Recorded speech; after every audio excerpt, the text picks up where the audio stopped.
And welcome to another. Wait, no, don't do. Don't sing that while I'm talking. And welcome to another episode of the Dynasty Trades HQ podcast, brought to you by the Dynasty Football Network and DynastyFootballFactory.com. My name is Michael Cipes. You can find me on Twitter at FFBlitz, and I'm here with my partners, Jeremy Browand. I'm your main host at DFF_Madman. Happy to be here tonight. Thank you. And the voice you heard singing, but you didn't hear the words, was Shane Manila. Are you're gonna like modulate the words so they can't hear me singing about Christ our Savior? Wow. No, I just Shabbat Shalom, bitches. It's 17 days until my wife's vacation. That's not what I was looking for. But Hanukkah's coming up too, so happy Hanukkah. Sweet. Thanks for reminding us of all the holidays upcoming. Yeah. I don't know. I'm just happy to be home for a couple weeks in a row without having to go anywhere. So, hey, it's playoff time. All the leagues' regular season ended, and we're into the playoffs with all our leagues. How'd you guys do? Every team I'm in the playoffs, usually as the first seed. I mean, I'm pretty much set. No, I'm kidding. I'm looking forward to the playoffs, though, man. I'm glad the season's over. It's been a rough one in a few of these leagues. Yeah. We, with the listener league, we have our two listener leagues, HQ1 and HQ2. And we tweeted out to the world, everybody that made the playoffs and got the buys. Last year in HQ1, Shane got a buy, and you, Jeremy, you played against Old School and in the first round when you made it all the way to win. This year, I got the bye, and you're playing Old School in the first round of the playoffs. Rematch, baby. And Shane, what did you end up, Shane? I have a bye. I have a bye. You have you're done for the year. Bye-bye. No. He went from having a bye last year to, what, number 14 out of 16? My tank was successful. I ended up with the 102, the 103, and the 105. And I have a couple of other picks that are still in the playoffs. So I'm actively rooting against Madman because he has one of them. And I'm actively rooting against you because you're the other one. I was going to say, Yeah, but I didn't trade my first rounder to you. And I don't think Mike did either. You got them from people that we traded our first rounders to get like top shelf players. Like, I mean, I got like... I think I got Zach Ertz. I mean, that's not true. I got Ertz this year, but last year, early this season, I traded him, or the end of last season, I can't remember, but I got it like Julio Jones or something. I got a noteworthy player, but it's funny because that pick changed hands at least 2 times.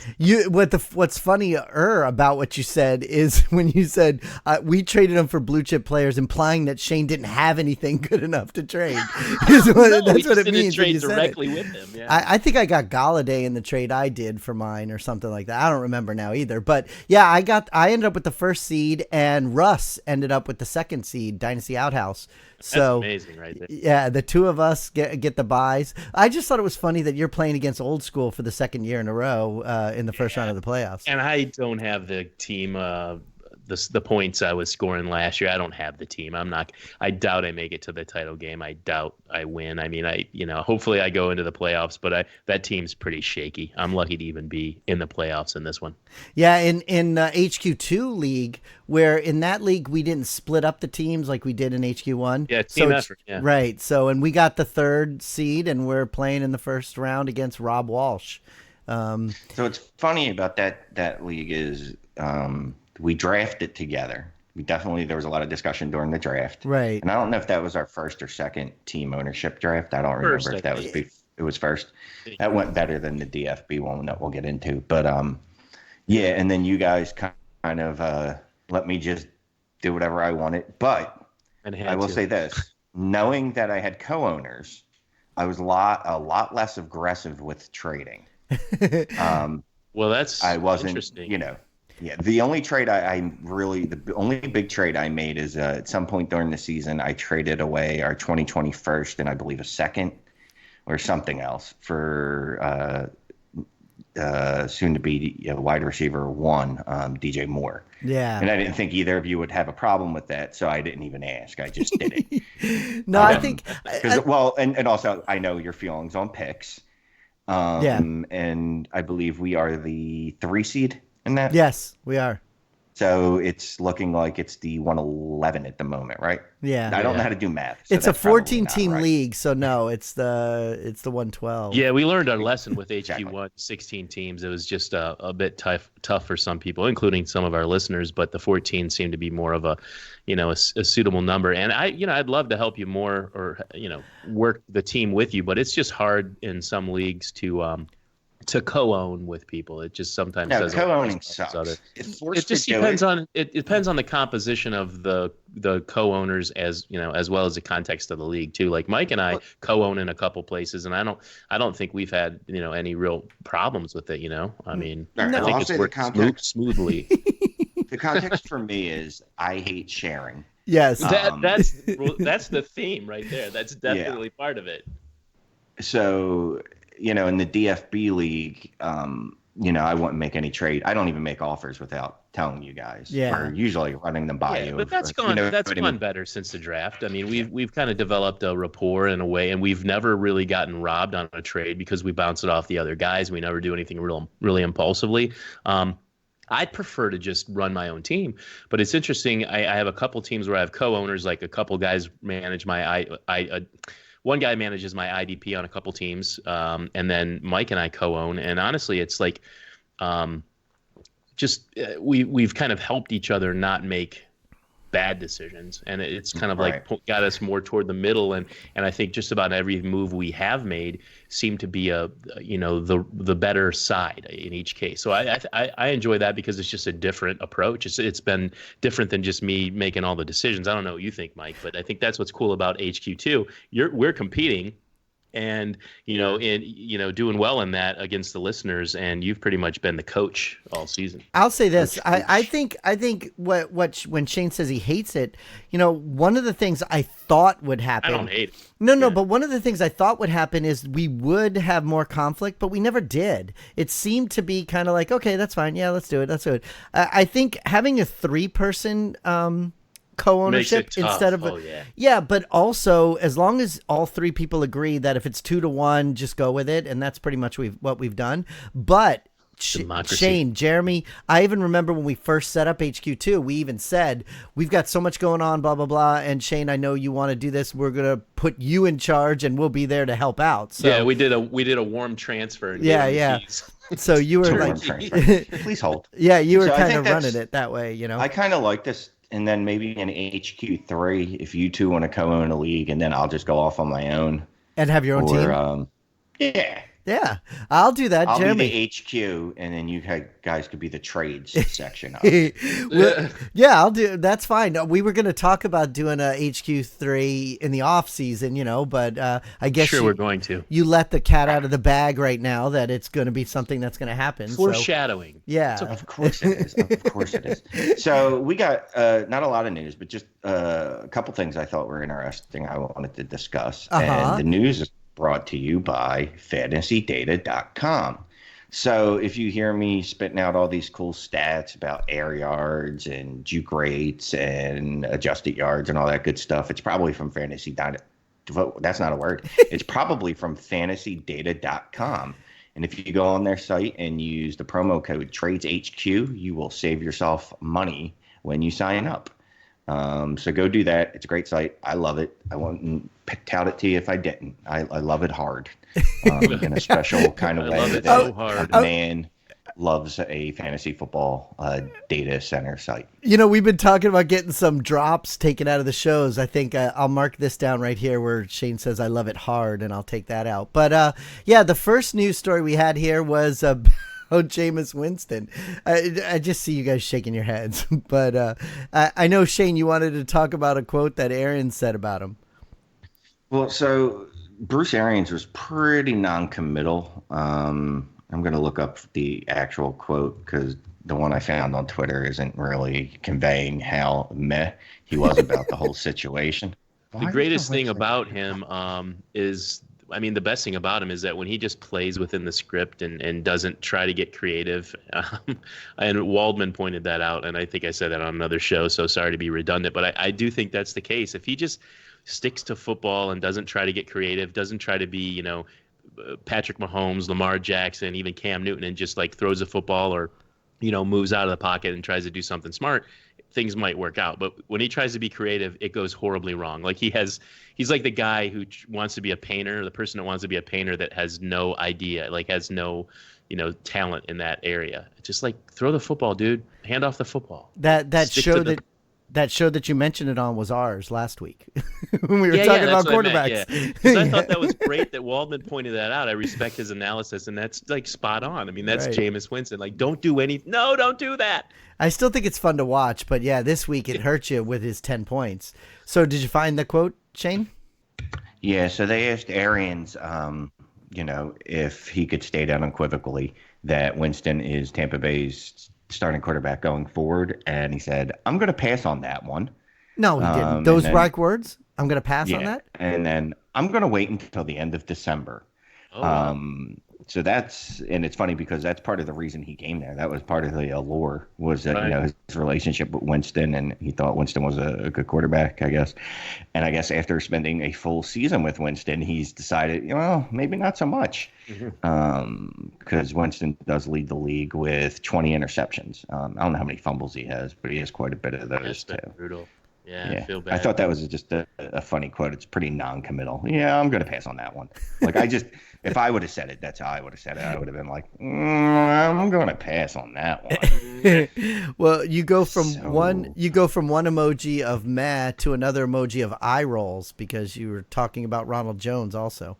Yeah, so Arians also confirmed that Ronald Jones is still the starter, which is really great because Ronald Jones had a big game last week as the starter. Let's kind of look those up. So while Peyton Barber had 2 rushing touchdowns, Ronald Jones, my good man, missed the blitz assignment and got 6 rushing attempts for 8 yards and no targets. So there's that. Trade alert! Whoa. Jeremy, did you just yell trade alert? It was me. What Jeremy yelled trade alert from my lawyers. I yelled hashtag trade alert. Yeah, so what's the trade? If you yell trade alert, you have to say a trade. You can't. I was just setting it up for Shane. I saved him some time. I mean, he's over there yelling at his kids. I almost felt bad. I was like, I got to help this guy out. Hey, we weren't going to tell people that's why he muted. Yelling is a strong word. What I was doing was giving them a heavy dose of sarcasm and passive aggressiveness, because that's what I try to teach my children. Anyway, so Jeremy yelled trade alert for you, Shane. So what you got there? That really long hashtag. So going for a title. So my personal feelings on these players. Jeremy tried to put a bleep in. Yeah, it works. So going for a title. So my personal feelings on these players. So I gave up Tariq Cohen, which is bleh, and George Kittle, which is and in return I got back Jarvis Landry, who is the wide receiver 1 of the Cleveland Browns for some reason. Baby. I mean, he's putting up clutch points every week. So, look, I'm not a big Jarvis Landry fan, but it's been since week 6 is the last time he hasn't scored at least 11.5 points. It's crazy. He's got weeks, 11.5, 17.1, 24.7, 14.3. He had a smash spot against the Dolphins where he scored 36.8 and then 13.6 versus the Steelers. Love that guy. When he's not catching those passes and getting that love, he's knocking somebody down in the secondary or fighting with somebody for the ball. I mean, I love players like that. And 2 weeks ago when he played the Dolphins, he was just rubbing it in our face every single time he did anything. But you also got another piece. The resistance of the trade would be one Derrick Henry. There you go. Because look, I'm not a believer in Derrick Henry anymore. I'm just not. But you can't deny the fact that he is an absolute monster this year, most of the year. And he's a monster in cold weather games. Like, he just tears it up in November and December. I think I think he's fine. I'd rather have him than Cohen. And is it a tight end premium league that you traded away Kittle in? Yeah, it is a tight end premium league, but I wanted to get my mitts on Mr. Henry there. he's just a flat out monster I tried to get him December in the fantasy playoffs. Like you remember what he did last year. Well, this year so far, Jesus, his last game that he scored less than 20 points was back in week 8.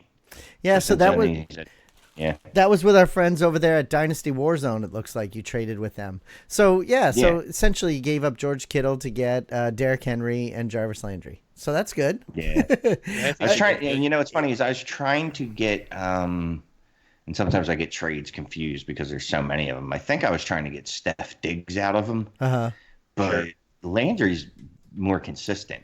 So I'm feeling pretty good with sticking him in there and then sticking Henry in at the RB position. I'm just assuming, you know, his matchups in week 14 against the Raiders. Then he gets the Texans. His toughest matchup to end the season would be the Saints. So they're third against the run in Super Bowl week, but oh God, I called it the Super Bowl. Yeah, you did. The Fantasy Bowl. I know a guy named Shane Manila. He would be so pissed. I was going to say, this is that time. Remember last year how pissed he would get all the time and somebody would say Super Bowl? I think it was the first year, right? If anybody said Super Bowl, it's not the Super Bowl. His head would blow off like he blew a stack or something. Well, I think you've answered the question then. I was going to ask you, is this a playoff team? Like, are we in the playoffs with this team, you know? Yeah, we're the 1 seed. We're the 1 seed. We're on bye this week. We're resting our guys. So this is all about winning the title. Look, long term, I like George Kittle more than any of these, you know, any of the other players involved. Obviously, Derrick Henry, we're not even sure where he's going to play next year. He is I think he's a unrestricted free agent, but I will look it up. Yeah, so that's kind of new though for you that you're looking more towards winning than free agent. That's kind of new. Unrestricted free. It's true. Yep. That's kind of new for you, looking for winning rather than looking to the future with a team. Here's the thing: you're in the I'm in the playoffs, right? You know, as the 1 seed. We're in the playoffs as the 1 seed. We still have, you know, a fairly young roster with like Michael Gallup and Chris Godwin and a couple other players like that, Lamar Jackson, and we have the 102. Oh, good. So, yeah, we're fine. Look, if Derrick Henry's still only somehow 24 years old or 25. He's actually 25. He's an unrestricted free agent next year. I don't know where he's going to end up, but I have a feeling that Tennessee might go ahead and shell out some big bucks to him and franchise Ryan Tannehill. Try to get that win, though. I mean, decent trades. The guy's been getting a ton of yards. You know, the attempts, he gets the rock. He's been, you know, fairly consistent here at the end. And like you said, in the playoffs, he cleans up. He's strong like bull, and I like that. And Landry is consistent. You know, if you can get that double-digit points every week, you know, maybe not 20, but 15. That's those two players are huge.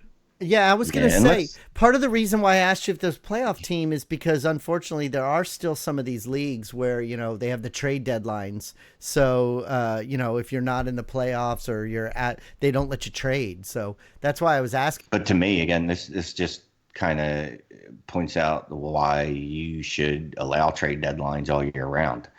Yeah, I agree. In other words, have no trade deadlines is what you mean. Exactly. Isn't that what I said? No, you said allow trade deadlines all year round. Yeah, no. So exactly. That's exactly what I did not mean. There should be no trade deadlines because, again, it doesn't even matter if you think I won or lost the trade or any of these trades that I'm going to bring up. Right. What's good about these trades is that a team that's going for a title, which is actually both teams, the other team that we made the trade with, the Dynasty Warzone, they're in the playoffs too, but it fills a need for them, you know, and plus he wanted Kittle because who doesn't want Kittle? I love Jeremy in Memphis, but those guys are not as good as us. We're totally going to beat them. Yeah. Well, that goes without saying. I mean, I was being polite. Well, real quick, and I just wanted to look at what Henry did last year during the playoff run.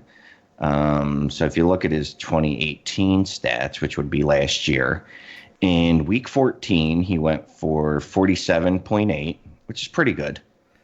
30 points in week 15, not bad. 16 points in the championship week. So basically, he helped carry people to titles.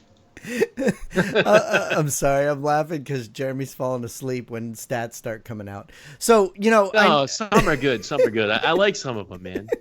So you really, really wanted to make the playoffs in this next league, and that's why you made this trade, which to me, it's always funny to see when you trade one of your guys that you really planted your flag on. Yeah, that takes balls to do, too. But on this next trade, you traded away Corey Davis. Yeah, I traded away my boy, Corey Davis. So I traded away Corey Davis, and this was prior to last week's games. So I don't know if anyone listened to this show a couple weeks back. I was talking about, getting into the playoffs and pigs, capitalist pigs. Jeremy, did you say you listened? Yeah, I sure did. Twice. I was there for it originally, and then I listened again. So 100% Shane. So you'll know. You'll know. You'll remember. And if you guys don't remember the conversation, just hit Jeremy up and he'll refresh your memory. Right. Or you know what else they could do? They could go to iTunes, and all our past episodes are all there. Anytime anybody wants to listen to older episodes, they're all there on iTunes. That's an excellent idea. I didn't even think of that. So I made a bunch of trades so I could make the playoffs in the Capitalist Pigs Leagues, right? Uh-huh. And I won that week. I was stoked. And then I realized, oh, wait, the playoffs start next week. So I hadn't actually locked down the playoffs. So you were wrong. But it just so happened. That to make the playoffs, I was playing the seven, whatever. I was playing this. It was myself and Stompy playing each other. Winner was basically in. So I made a trade, and I gave up Marlon Mack, who I really, really liked, but he had a broken hand and he wasn't going to play last week. And my buddy Corey Davis, and I got Philip Lindsay, which I felt a lot better about until he played and got me like 9 points. I was going to say, it wasn't that big of a game. And then I ended up winning by about 35. Yeah, so there, at least you won. It didn't matter. Really. I could have never made that trade and still won. But whatever. I'm going to just pretend that because I made that trade is why I made it into the playoffs to Capitalist Pigs. Yeah, and then because you did that trade, you wanted to keep going. You made another trade, which I actually like this next trade that you made. All right, and I'm selling out because I'm the 6th seed. I got to swing for the fences, right? Right. Right. Got to swing for the fences. So the Dynasty Clown, that's me, Piggy-wise, the Dynasty Clown. Shout out to John Bosch because he's actually the one that gave me the idea of the name. Sorry. So John Bosch actually, put out on Voxer that he was selling a bunch of people. So, I just looked at the people that he was selling, and I'm like, all right, what's the cheapest thing I can get? So I went ahead and I sent him Paris Campbell for Mr. Ryan Fitzpatrick. Yeah, and what other quarterbacks do you have on that team? Okay, well, Aaron Rodgers. So we're starting off strong there. Right. Then Kyle Allen, David Brandon Allen, Marcus Mariota. I don't know how you would rank them. I remember when you said these teams last week, or these players last time too. So I think that's a good one to stick in there now as your QB2. Yeah, I don't hate it. I mean, you needed a quarterback, so and he got him for Campbell's cheap. Not a lot to give up. He's injured this year, so he's not costing you shit. Exactly, season. He got it for nothing. I mean, you could have done way worse, giving up something that mattered more or that you cared about, and you didn't. Yeah, and I love Paris Campbell, but he's been a disappointment in his rookie season with that hamstring or whatever, all lingering all freaking year. And it's those short benches too. I talked. Yeah, that's right. 2 weeks ago, it's very short benches. You have to be strategic. Campbell shouldn't even be on your bench probably in this one. Yeah, I mean, honestly, the only reason he wasn't on the taxi squad is just because I didn't have room for him. So it's short benches. So I figured, look, he's not going to help me this year. I want to make a run in the playoffs. I already sold my soul to get into the playoffs. I'm pop committed. So why would this one matter, right? Anyway, Jeremy, in that league we're in with John Bosch, those rosters are really small too, isn't it? Like only a 21-man roster or something like that. It's 21. Yeah, it's tough. It's a tough one, and it's super flex too, and it's all sorts of things. And Devi without a taxi squad, so there's always players on the waiver wire. You have to be really strategic and focused on what you want to do, and probably not be, even if you were flexible enough to change your mind or your tactics, it wouldn't benefit you because you kind of have to commit to some way of operating, like a plan. It's interesting because, we were talking prior to the show about like people on Twitter talking about, oh, I made this many playoffs and oh, I'm in this many leagues and blah, blah, blah. But one thing, Shane, you said that you had saw on Twitter that somebody wrote something about, instead of talking about that, but talking about which types of leagues and which types of things were what happened. And I don't remember the exact tweet, but it said something like, well, in the leagues where I had short benches, I made the playoffs X amount of times. In the leagues where I had no waivers, I made the playoffs X amount of times, And it does seem like, depending on the way the leagues are set up, it's more difficult or easier to make the playoffs. It definitely plays a part, and I know when we do our retrospective for 2018, we're going to dig into some of that stuff even more. I'm sorry. When we dig into the retrospective for our teams in 2013, what we're going to do is, for this past season, when we dig into that, we're going to cover a lot of things, good and bad. But I haven't looked at my playoff teams. Quite frankly, guys, I want to. I just haven't had the time, so I hate making excuses. But that's why it hasn't happened yet. But I don't even know how many teams I made the playoffs in. I'm glad. I mean, I definitely made the playoffs in many, many leagues this year, more than I did last year. Last year pissed me off. So I'm in good position in a lot of leagues, and I have to actually take some serious time tomorrow, like actually take a lunch, take some breaks, and figure out by the time the game kicks off who I'm going to start, because I have a lot on the line this year in more leagues than I think ever before. Yeah. And I have some shitty teams still too, but that's fine. That's okay. But I need to look at which ones were more successful. I don't think there's a correlation between my teams with short benches and my teams with depth.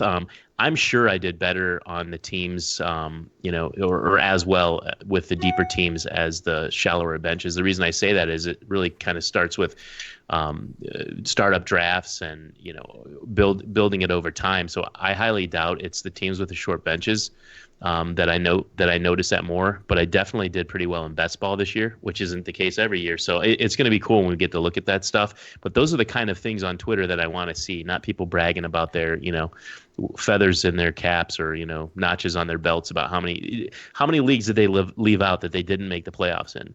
Because Shane's in 30 some leagues, I'm in 30 some. That's just dynasty. Yeah. I mean, there's a lot of leagues to look at, but hopefully the percentages in the 75-80% that you make the playoffs in, but you're not going to leave out the ones you didn't make the playoffs in just to bloat yourself, just to make it look good. Are you? Yeah, so I'm just looking real quick. I made it into 314% of the playoffs, including the ones I didn't make it in. So I'm not sure how I pulled that off. Well, I didn't do the count either because I got to pull out all the freaking the eliminators and stuff like that. Yeah. And quite frankly, I just didn't feel like doing it yet.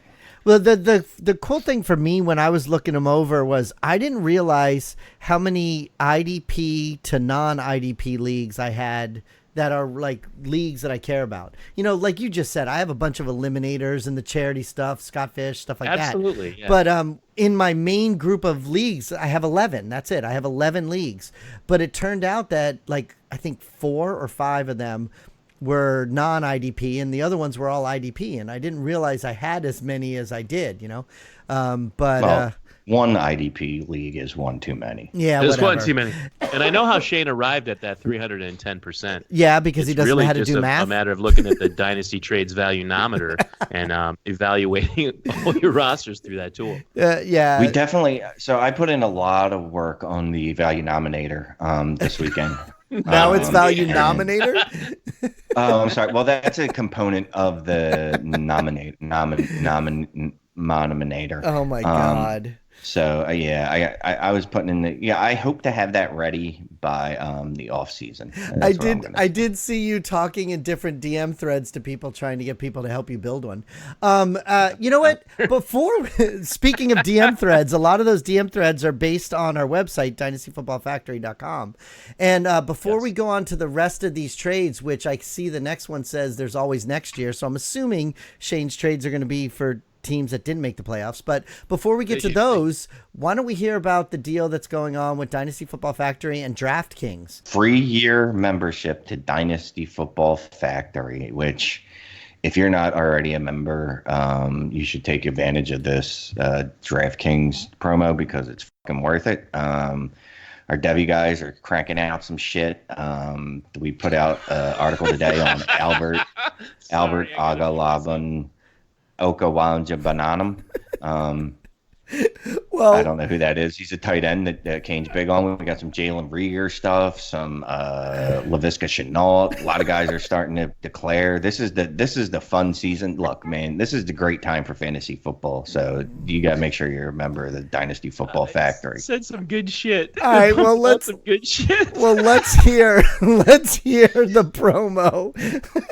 DynastyFootballFactory.com has it all. Impact articles, a full scope of fantasy football rankings, ADP, and exclusive members-only access to Factory Sports Slack channel, Dynasty, Redraft, IDP, Devi, and even DFS.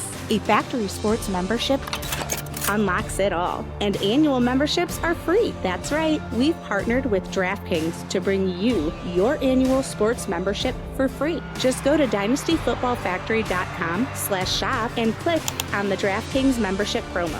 Sign up for your DraftKings account, deposit just $20, and you'll receive a free $10 bonus and free Factory Sports annual membership. Eligibility and restrictions apply. See website for details. So act now and become a Factory Sports member for free. Visit DynastyFootballFactory.com/shop today. There's nothing left to say. Look, if you're not a Dynasty Football Factory member, then you should be. One of the best values out there, man, in Dynasty football. That's for sure. Yeah.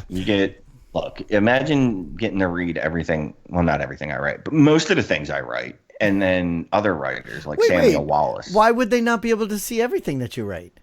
Well, some of the stuff I write for Fantasy Pros. I actually had 3 articles drop on Fantasy Pros yesterday. And they tweeted them all out in like succession.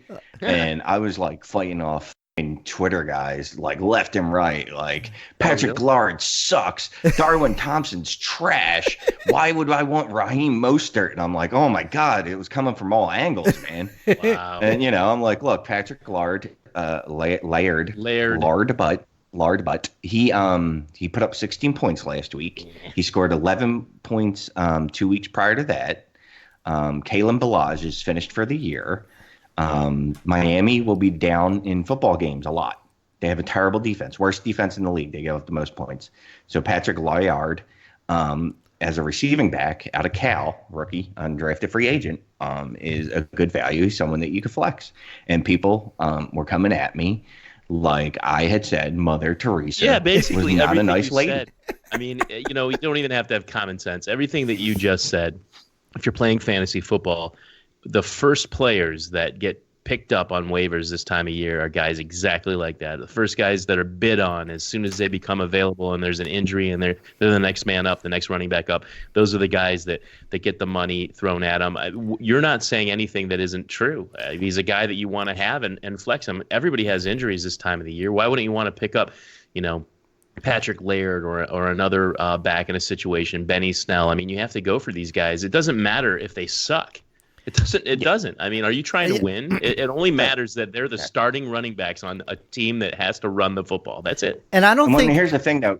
Why Lard is actually a very good pickup is because Miami is terrible at running the football, but he's a receiving back. But he catches it. Yeah, exactly. Yeah, that's where he's going to get his value. And that's all you needed to say too. You want those backs even more than the guys who tote the rock, unless they're bell cows that are getting it all 3 downs or something. I don't understand why you took so much flack for Laird. I mean, it just seems like some of those guys are just pissed that they didn't pick the players. Well, you know why? That's the way Twitter. That's the way Twitter is. That's why. And Darwin Thompson. The Darwin Thompson one hurt because I loved Darwin Thompson coming into the year. Yeah. People were so just funny. Like, you're a stupid monk, and I'm like, I don't even know what that means. It is so funny that would hurt you. That doesn't hurt you. Listen, yeah, it doesn't. Look, it's week 14. So, look, and this is typically for redraft leagues, where the fantasy pros were going out. So those were just 3 guys that I threw out there. But real quick, I did get a couple comments from, people on Twitter, and they're like, oh, well, what about Madison and Geis? Dude, if you're in a league where Madison and Geis are available, even in redraft, right, you gotta get into a more competitive league. Like, I understand. Why would those guys still be on waivers? Good grief. Well, the only reason they'd still be on waivers is if it's a short bench in a redraft league. They definitely wouldn't be on waivers in Dynasty. Oh, yeah, or just a not very I guess the word I'm looking for is competitive, and that's cool. Look, if you want to be in a league with your buddies where it's not highly skilled, but a guy like Geis or Madison should be owned, well, join another league too. Yeah, keep the one with your buddies. If that's how you keep in touch with your buddies, whatever. I don't know what it's like. That's how you beat them all every year. Wait, you stepped over the fact that Shane said he doesn't know what it's like to have real friends. But I don't. So I don't know, like, if that's how other humans interact with one another. Like, that's not what my thing is with fantasy football. I don't do it to interact with other humans because you do too. That's how you get your interaction with other. That's my only interaction. Exactly. That's what I was going to say. That's what's funny about this all is that you interact more than Mike and I put together. And I'm a social guy. I'm talking all day long. I mean, I interact with people, live, but I mean, that doesn't really show. Mike and I are both pretty social guys, and like you interact on social media at least, definitely more than the two of us put together. But the one thing I wanted to say about those leagues, I honestly don't care if I win my home league. You know how Mike talks about how he kicks those guys' asses more years than not. I mean, it's good. I have won my home league. I used to win it, in succession, and then those guys got better and all that. I honestly don't care about winning my home league, and I'm serious. And there's money on the line too. It's so fun to have those guys come to the get together, to the startup draft. The draft, whether it's the rookie draft home league for the dynasty league or just the redraft, seriously, especially the redraft. Everybody gets together, eats, drinks, has a good time. I'm spending more time organizing all that stuff like, a tour guide or something than I am drafting my own team. But I enjoy the whole thing, putting it together, doing it afterward, not winning. It's, I win in enough leagues and I'm competitive in enough leagues that they could kick my ass and bust my balls and I would still have a hell of a good time because it's those guys and it's the whole circumstance. It's the whole context of it. And I had Brian Hooton and Scott Connor this year join my redraft league and, listeners, and those guys drove up and hung out and it was just cool, man. I had friends because it'd be cool to be in a home league, but I don't have one. Listeners that live in Philly, don't you? Yeah, but then I'd have to interact in real life. Yeah. I don't think there's been an episode in the last couple of months that we didn't talk about picking up those running backs that are going to be starting for you right now. And, one of the good things about Laird is you're right. You could grab him now and play him, but you can also flip him, which is what we actually did in the DFB Invitational today, didn't we? We flipped Laird to somebody that really wanted him, right? Davis Maddock made the playoffs. I'm not saying the only reason he made the playoffs is because we had already traded him Ryan Tannehill, but he was down to like one starting quarterback, one decent quarterback, and really needed a quarterback weeks back. And we traded him Tannehill when Tannehill was first starting, made a good deal there. That helped propel Davis into the playoffs, was one of the components that got him there. And then now, guy needed a running back, and he actually said he wanted Laird, and between the time he said it and the time we traded him, I don't think many hours passed, right? Yeah, well, that's the point. I mean, Shane was talking about picking up those players and having them for these games right now, but it's also being able to trade them to the teams that need them for this game right now, or if you don't believe that there's somebody that you would want next year, somebody you want to just get rid of now while people still want them and need them. Got a third and a fourth. We need the picks. We're building our roster, and I think that's for a guy we picked up off the waiver wire, a third and a fourth. Shane, he actually reached out to me today and said he thought that was great value for a guy that we just got for basically free. So in the waiver wire articles that I write for Dynasty Football Factory that come out every Monday, I've been telling people to pick him up since I think the week he was active, since they traded Kenyon Drake. Right. Maybe it was probably the week after or two. I forget. But as soon as I saw Mark Walton was absolutely terrible, I was like, oh, this isn't going to go well. Yeah. Go pick up this other guy. And we even talked about that on the show a couple of weeks ago, because when you said that, you said you got him in everywhere, and I said except for the leagues we're in together, because I had already got him. Right. Yeah. But the funny thing about it, savvy players do that though. You have to pick up the guy. Right. I mean, you have a place at the bottom of your bench, and you have an injury or something. Why not? What do you have to lose? Just taking a chance, whether you like the guy or not. Yeah, and the point of why I was saying that also is because we keep talking about teams when you're in the playoffs and you can use those guys, but there are also pieces that if you don't care about them, trade him to somebody that can use him and get something out of him now, because when the season's over, they're probably not going to be the guy. It's week 11, 12, 13, 14 is when they're the guy. Next year, they're not going to be anything. Maybe, maybe not. But it also leads into these other trades that Shane have here, which are called hashtag there's always next year, where he was making some trades where that didn't matter. I did want to also again point out this is why trade deadlines are stupid. Correct. Because here you have, again, two teams that need different things. We're not in the playoffs. This player that is at most probably the most likely outcome for this player is that he's going to have 3 to 4 weeks of value. Yeah. So he does us no good. So we trade him. We get to send him to a team that needs him, that needs a player for right now. And then we get return assets for the future that we can actually use. Correct. So that's another reason why trade deadlines are stupid, because then when you have these trade deadlines, you hurt teams from people, bitch about parity in their leagues, not, teams selling out for a championship or something like that. What they forget is like a lot of the moves that are made are moves like this, where it's a small move, yes, but in the long run, we get something we need out of it. We can use those to make another trade or whatever, just a point of we're exchanging something that we both need. And it's not like either of the teams are going to leave next year. Well, and that's another problem with those trade deadlines is when there is trade deadlines, then sometimes you lose those people. They're, oh, well, I can't do anything and I'm not in the playoffs, so I'll see you next year. And then maybe they never come back.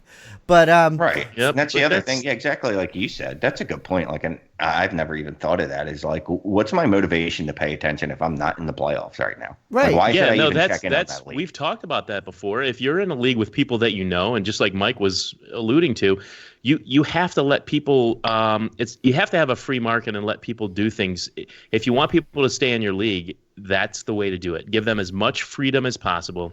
All the owners don't have trade deadlines, don't have silly things, and I don't want to go off on a tangent, but don't have silly things, like potential points and anything that hamstrings teams. There's so many people out there, and we've talked about this on other shows. We're going to have to dedicate an entire episode at some point to just the things that don't make sense that people set up in their leagues.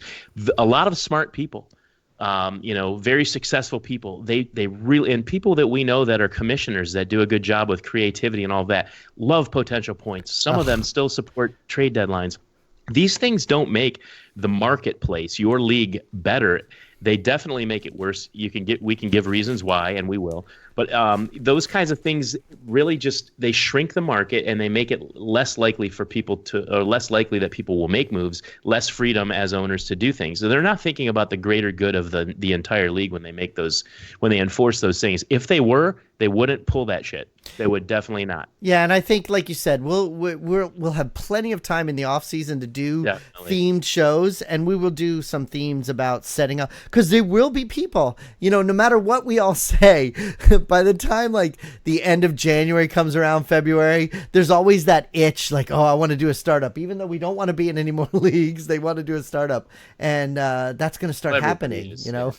I'm not. I am so ready to scale back, like we talked about earlier. I am ready to scale back. I want to. I love doing startup drafts, though. It's fun, yeah, but I don't know, whatever. All right, so you did have this. We got Jesus. We have 1, 2, 3, 4, 5, 6, 7, 8 more trades. This is going to be like a 12-hour show. Real quick, let me. So I didn't join a startup, but I might have had an orphan takeover. I've taken over an orphan already. When? Yeah. When was this? Man. I've done that before towards the end of a season because the commissioner was just pissed that someone left the league, and yeah.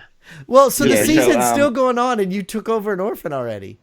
Yeah. So it's I joined the Newts McBoots Podcast League. The what? Check out his podcast, Newts McBoots Podcast League. Okay. I said that very Canadian. I don't know why. Newts McBoots. What's this all about? Anyway, part of the reason was 2020 is paid for. So I was like, all right. He was like, just pay 2021. I'm like, all right. He sent me the team. I'm like, all right, I guess I'll join. So I did, and I immediately go in, and I'm like, I'm trading everything. So this team had Ezekiel Elliott, who I don't want on my team. I think he's a decreasing asset. He's falling like a rock. He's got about 18,000 miles on his legs in the first 3 years, something like that. Yeah, and a lot in college too. Yeah, and he's a running back. And Yeah, we don't do that here. No. Well, some of us. So, yeah. So I gave up Ezekiel Elliott, and this is to Newts McBoots of his league, and he's in the playoffs. I like that name. He's a podcaster, so check out his podcast. And he gave me Josh Jacobs, who apparently has a fractured fucking shoulder since week 7. Yeah. But whatever. And the 2020 first round. So I got Josh Jacobs and Newt McBoots 2020 first round pick, which could be anywhere from whatever the lowest draft pick is, I don't know, in the playoffs to the 112. I like to say whatever. Yeah. No, I mean, what other player? I mean, it's so funny when you talk about this, though, because there's no context with it at all. But when you started off by saying it's an orphan, was this an orphan where, like, the team is so bad the guy took off? And, like, Elliott is the only good player? Or do you have other good players on that roster? Or? No, it's got other good players, a couple that I traded after this. He apparently the guy just stopped setting lineups. He was reaching out to him and just never heard back from him. And was like, all right, I think it'd been like 3 or 4 weeks. Like, because the guy had a playoff worthy roster, to be honest with you. But, I'm not a giant fan of Ezekiel Elliott. I understand, yes, he's a top 5 running back. I just don't think he's going to be for much longer. Right. And I think Josh Jacobs, I'm basically resetting the clock on Ezekiel Elliott by a couple years. And then guess what? In 2-3 years, I'll be selling Josh Jacobs. I just sold Ezekiel Elliott. And the 2021st. I still love hearing you say Ezekiel or however you say it. He loves to pronounce certain things. I know, and I can't even say it the way he says it. It's funny. Ezekiel. So Zeke. That's why most people say Zeke.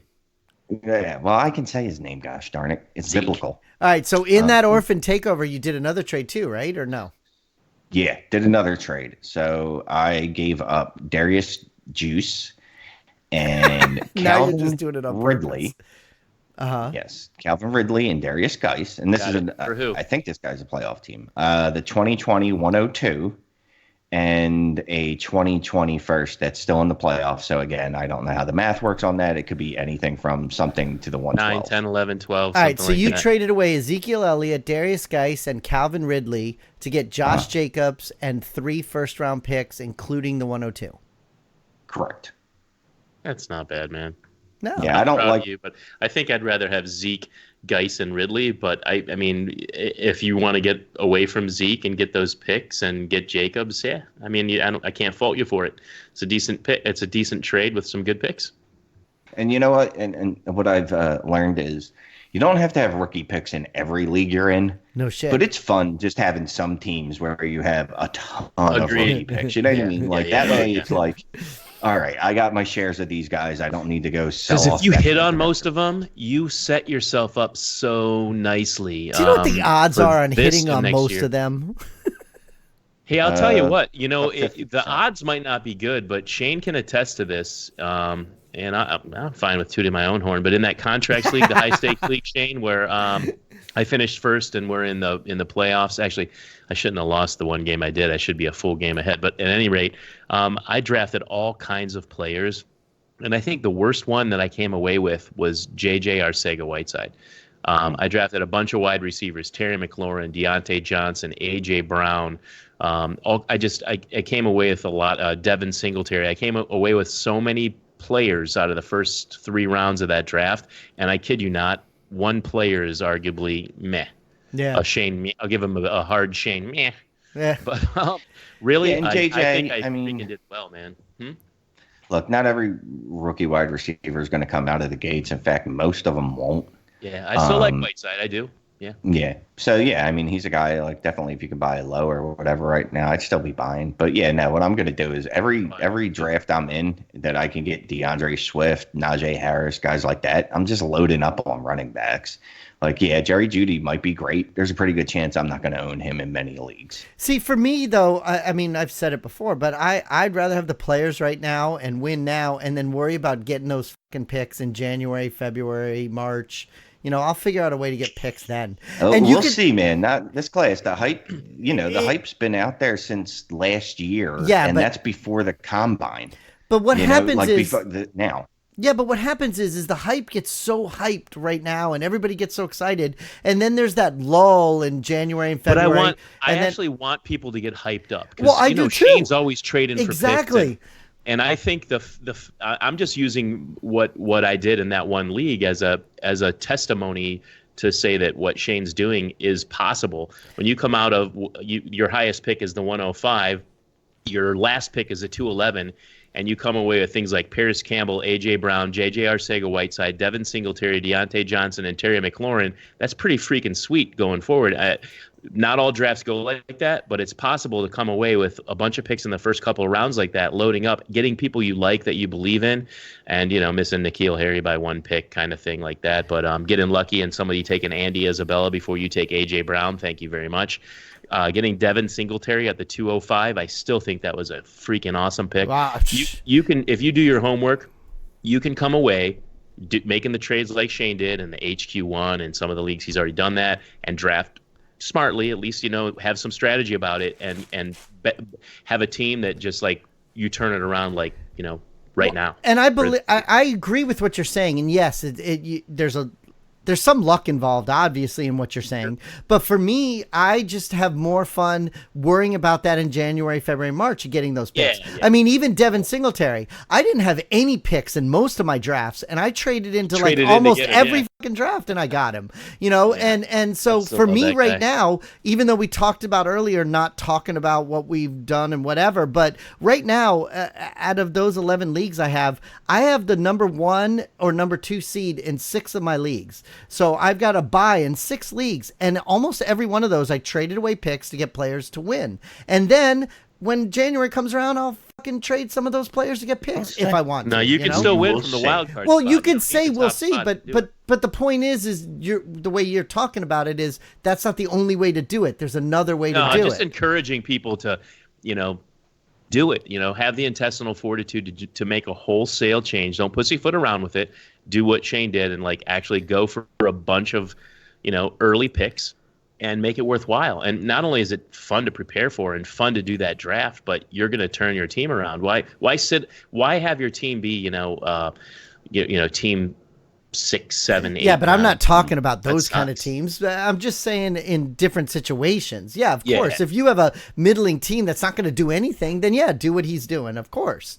But I'm just saying that's not the only way to do it, is all I'm saying. Yeah, no, it's not. Yeah, I just, in general, though, or not in general, I think generally, yes, what you're saying, that's generally how it works. You can get those picks later. Right. I think this year, though, because of how much hype the class had, going back to 2018, we've been hyped about this class since, and Debbie guys, real Debbie guys, have been hyping this class probably since, I don't know, the freshman year for most of these guys.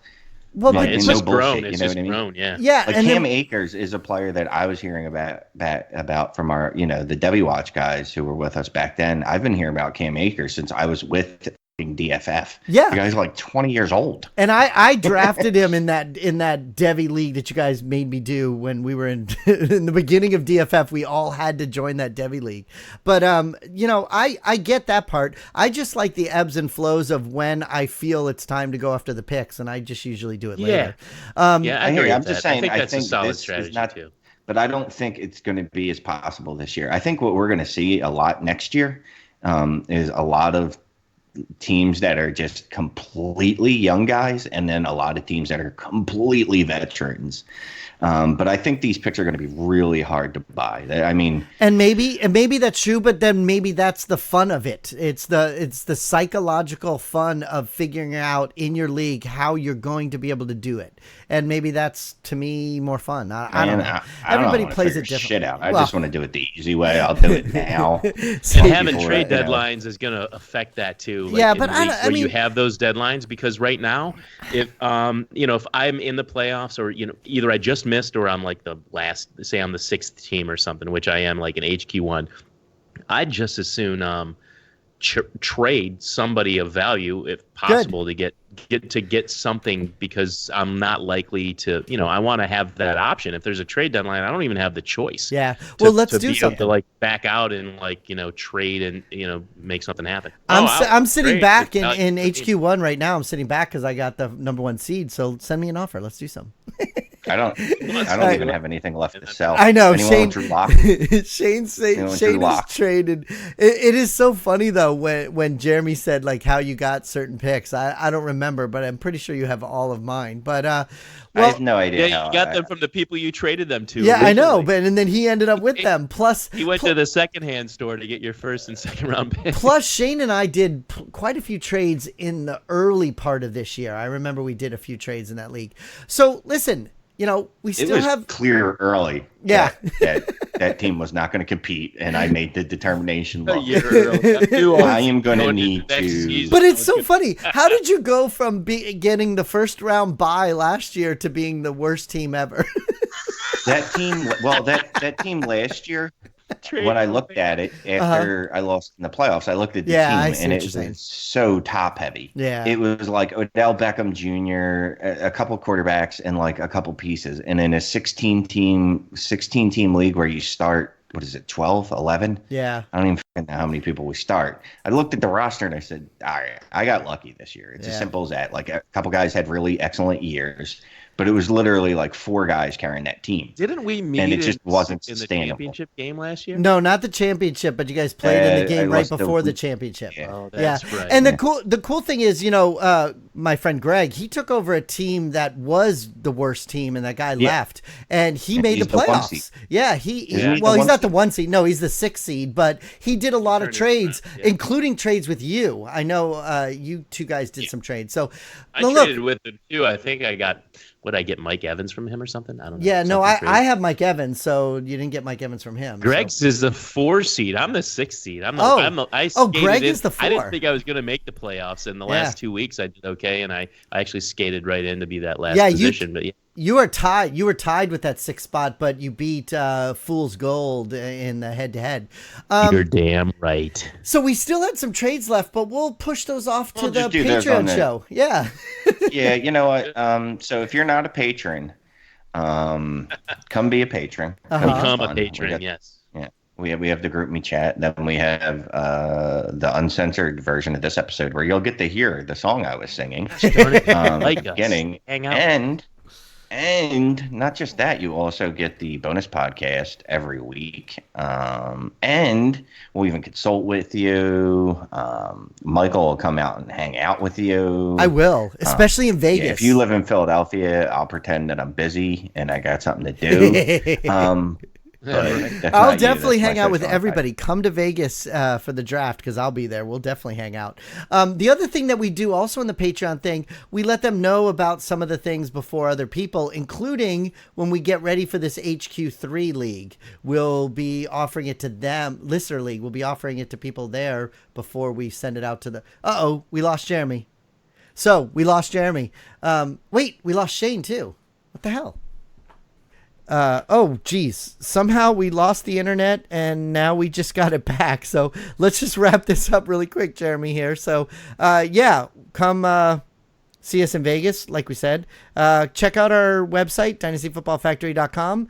Check out our iTunes account. Give us a rate and review at DynastyTradesHQ.